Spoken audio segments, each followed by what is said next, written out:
Mister Ashok. ఫోటోరా. Good morning. నేను mister Ashok తో మాట్లాడండి. బయటికి వెళ్ళాడు, ఇప్పుడే వచ్చేస్తాడు. రండి, ప్లీజ్ కమ్ ఇన్. రండి. ఇక్కడేనండి అశోక్, మేము కలిసి ఉండే. మీ గురించి మాకు రోజు చెప్తుంటాడండి. అద్దెల్లు, హౌస్ ఓనరు, మీరు తాళం తీయటం, ఉప్మా పెట్టడం, అద్దె కొట్టడం, మీ అకౌంట్స్ అన్ని చెప్పేవాడండి. రాత్రి అంటే మీ కూడా అనండి. ఏమండి ఒక్క నిమిషం.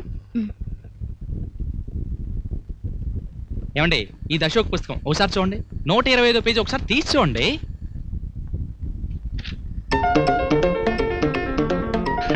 విజయ,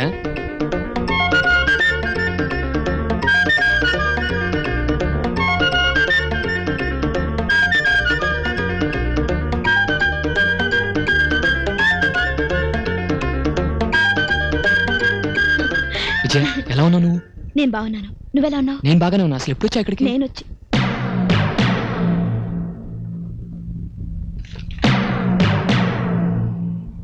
విజయ్గా మిమ్మల్ని కలవాలనుకున్నాను, కానీ ఈరోజు ఇన్స్పెక్టర్ విజయ్గా మిమ్మల్ని కలవాల్సి వచ్చింది. అందుకే ఇప్పుడు వచ్చింది. ఇన్స్పెక్టర్ గారికి మాతో పని ఏమిటి? నేరస్తులతోనేగా మా పని. నేరస్తులు అనుకొని రావద్దు, పూర్తిగా తెలుసుకుని రండి.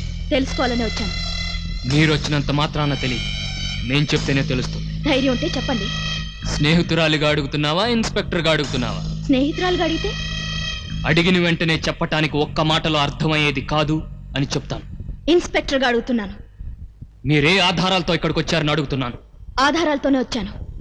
మార్చి 27న హత్య జరిగిన కొత్తారి కాంప్లెక్స్ ముందు అదే టైంకి మీ మోటార్ సైకిల్ పార్క్ చేస్తున్నట్టు పార్కింగ్ బిల్స్ లో ఉంది. ఆహా, అదే రోజున నా మోటార్ సైకిల్ పోయిందని నేనిచ్చిన రిపోర్ట్ మీ పోలీస్ స్టేషన్ ఫైల్లోనే ఉంది, చూసుకోండి.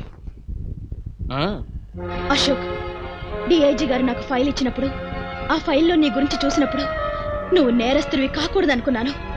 నీకు సంబంధించిన ఆధారాలు దొరికినప్పుడు కూడా అవి తప్పు కావాలని ఇంట్లో నేను అడుగు పెట్టాను. కానీ నువ్వు ఇంత ప్లాంట్గా ఉన్నావంటే నువ్వు తప్పకుండా నేరస్తుడివని ఇప్పుడు నమ్ముతున్నాను. నీ నమ్మకం నిజమే. వెంకటరత్నం మనిషిని నేనే చంపాను, ఈ చేతులతోనే చంపాను. ఎందుకు చంపాల్సి వచ్చింది? అన్యాయం చేసిన వాళ్ళని శిక్షించాలి కాబట్టి.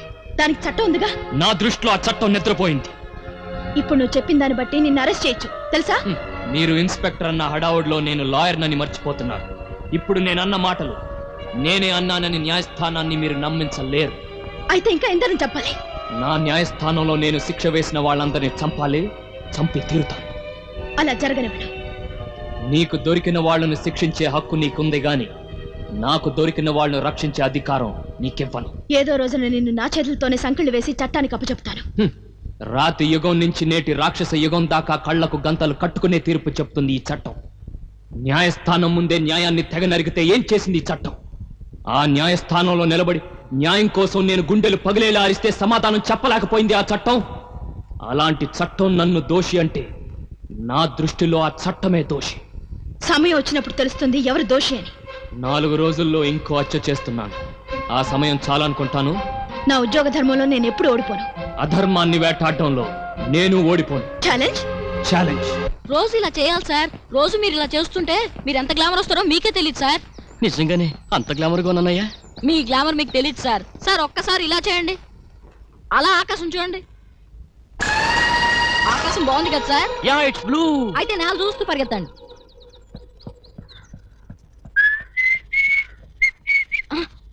సార్, మీ పర్స్ పడేసుకున్నారు. ఇచ్చే. ఓ థ్యాంక్ యూ మ్యాన్. కొంచెం పొట్ట తగ్గిందా? ఎలా ఏంటి సార్ ఫుడ్ కొట్టారు? లేకపోతే ఏంట్రా చిన్న వయసులో పని? ఈ పనులు చేయించేది వయసు కాదు సార్, ఆకలి. ఈ చిన్న చేతుల మీద ఓ పెద్ద ప్రాణాన్ని బతికించాలి సార్. నేను చాలా చోట్ల కష్టపడి పనిచేశాను సార్. ఒకరోజు ఓ కొట్లో ఓనర్ గారు అబ్బాయి దొంగతనం చేస్తే నేనే దొంగతనం చేశానని కొట్టారు సార్. కళ్ళు తిరుగుతున్నాయి, కొట్టొద్దని కాళ్ళు పట్టుకున్నాను సార్. వీధిలో వాళ్ళు కూడా వచ్చి నన్ను కొట్టారు సార్. అప్పుడు అందరు నన్ను దొంగ దొంగ అన్నారు సార్. అప్పటి నుంచి ఇదే బెటర్ అనిపించింది. అసలు తప్పు చేయండి ఎవరు సార్? మీరేం తప్పు చేయలేదా? చెప్పండి చూద్దాం. నేను చేసేది మీకు తప్పు కావచ్చు, మీరు చేసేది నాకు తప్పు కావచ్చు, కానీ ఎవరు చేసేది వాళ్ళకి కరెక్ట్ సార్. వస్తాం సార్.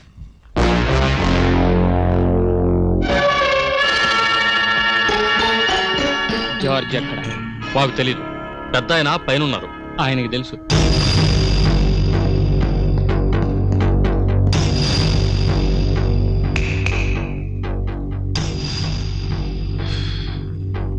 మళ్ళీ కల్లోకి వచ్చావా? థ్యాంక్స్. నేనేమి భయపడ్ను, ఇది కళ అని నాకు బాగా తెలుసు. జార్జ్ ఈ రోజు నా చేతిలో చావబోతున్నాడు. ఆహా, చంపుకో చంపుకో, ఇది కలే కదా. ఒకడిని నీకు చెప్పకుండా చంపాను, ఇప్పుడు ఇంకొకడిని నీకు చెప్పి చంపబోతున్నాను. నీకు చేతనైంది చేసుకో. కళ, ఇది కళ. ఆన్ని అండర్ గ్రౌండ్ లో ఎట్టాను, అది స్కైలాండ్ క్లబ్ లో. వెళ్ళి నీ ఇష్టం వచ్చినట్టు చేసుకో. ఛాలెంజ్ చేసి చెప్తున్నాను, ఆని నువ్వేమీ చేయలేవు. ఎందుకంటే ఇది కళ కదురా బాబు, కళ కలే.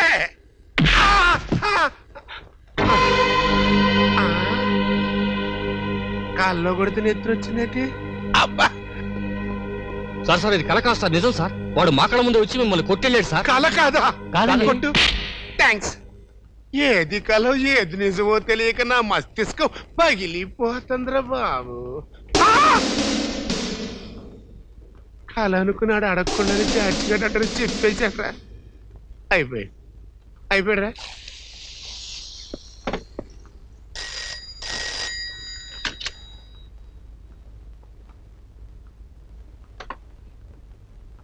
హలో, నువ్వెక్కడున్నావో అశోక్ గారికి తెలిసిపోయింది. తిన్నగా అక్కడికే బయలుదేరాడు. పారిపోరా బాబు, పారిపోరా. డోంట్ వరీ, రాకపోతే బతుకుతాడు, వస్తే చస్తాడు. వాడి గురించి మీరేం భయపడకండి సార్.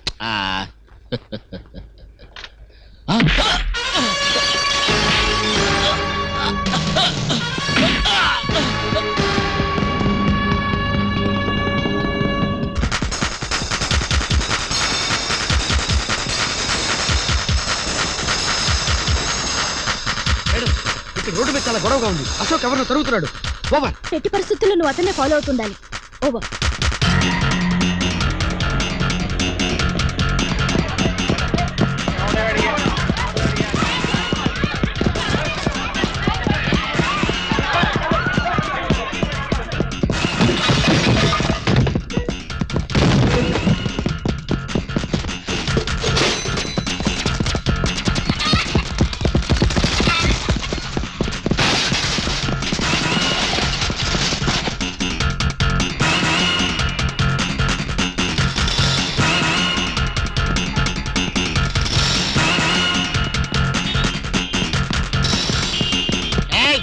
Don't move. ఎలా ఉంది నా లిరిక్?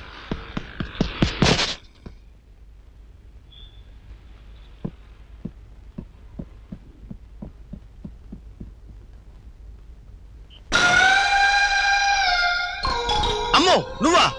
ఎన్ని పర్సులు కొనుక్కోవాలా నేను? ఇతరుల పర్సులు పోతే పోలీసులు చెప్పుకుంటారు, పోలీసుల పర్సు పోతే ఎవరికి చెప్పుకుంటారా? ఇతరుల జోబులు కొట్టి దొరికిపోతే మిమ్మల్ని బ్రతిమాలుకోవాలి, వాళ్ళని బ్రతిమాలుకోవాలి. అదే మీ పర్సు కొట్టేసాను అనుకోండి, మీ పర్సు నుంచి సగం మీకు ఇచ్చేస్తే అప్పుడు మీరే నన్ను వదిలేస్తారు.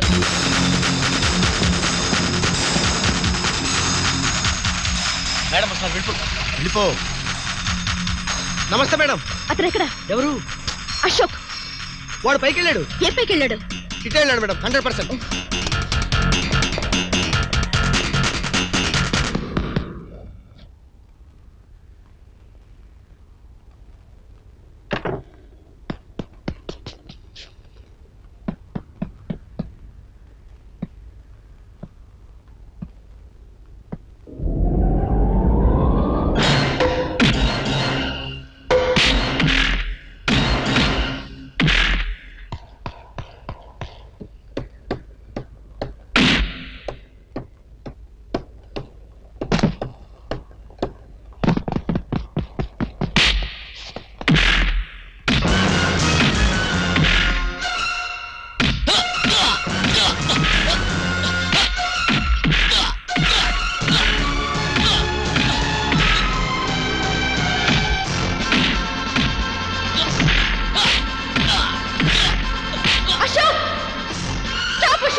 వాడు నా చేతిలో నుంచి తీసుకున్న తుపాకీ ఒరిజినలే, కానీ బుల్లెట్సే డమ్మీ.